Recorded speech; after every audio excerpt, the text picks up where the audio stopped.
আমি নাম বলবো না, একজন মানুষের কথা বলবো। আসলে ধন সম্পদ দিয়ে যদি সব সুখ পাওয়া যাইতো তাহলে সবাই ধন সম্পদের পাহাড় বানায় ফেলতো।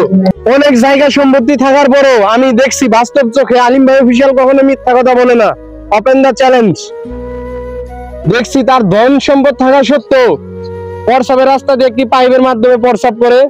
ছেলেরা দেখতে চায় না, মানে জায়গা সম্পত্তি লেখা নেওয়ার জন্য উতলা হয়ে গেছে, মেয়েরাও এরকম পাগল হয়ে গেছে। আসলে প্রত্যেকটি ছেলে মানুষ এইটা চিন্তা করে না যে আমি হয়তো আমার যুবক বয়সটা, আমার যৌবন বয়সটা হয়তো 40-50 বছর থাকবে, এরপর আমার জায়গা হবে বৃদ্ধাশ্রম বা শেষ বয়সে মৃত্যুর জন্য আর কি প্রস্তুতি নিতে হবে।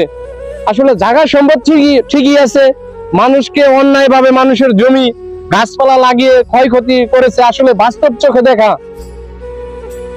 কি লাভ ভাই? এই যে জায়গা সম্পত্তি থাকা সত্ত্বেও এক কাঠা জমি বেচতে পারে না, বেচে যদি খাইতে পারতো তাহলে কিছু বলতে পারতাম।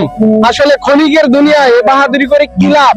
মানুষের জায়গা সম্পদ নষ্ট করে ভোগ বিলাসিত করে কোনো লাভ আছে ভাই? কোনো লাভ নাই। মৃত্যুর পর সব হিসাব নিকাশ দিতে হবে মহান আল্লাহ তাআলার কাছে। সবাই জ্ঞানমূলক ভিডিও গুলা কিছু বিবেকের মাধ্যমে চেষ্টা করবেন বোঝার জন্য, যাতে আপনারা একটু হলেও বুঝতে পারেন যে এই কাল আসলে জীবন না, মৃত্যুর পরে একটি জীবন আছে, যে জীবনের নাম হচ্ছে পরকাল। ওই মানুষটা আজ রাস্তায় রাস্তায় ঘুরে বউ পোলাপানকে চিনে না, ছেলে মেয়েকে চিনে না, অথচ তার যে জায়গা সম্পত্তি আমি মনে করি যদি সব মিলা বিক্রি করে গ্রামের বাড়িতে তারপরে মিনিমাম 210 কোটি টাকা হবে।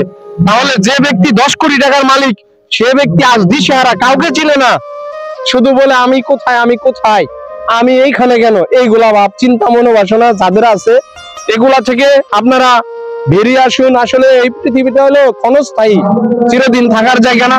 সবাই জ্ঞানমূলক ভিডিও গুলা নিবেন আলিম ভাই অফিসিয়ালের পক্ষ থেকে। সবাইকে ধন্যবাদ।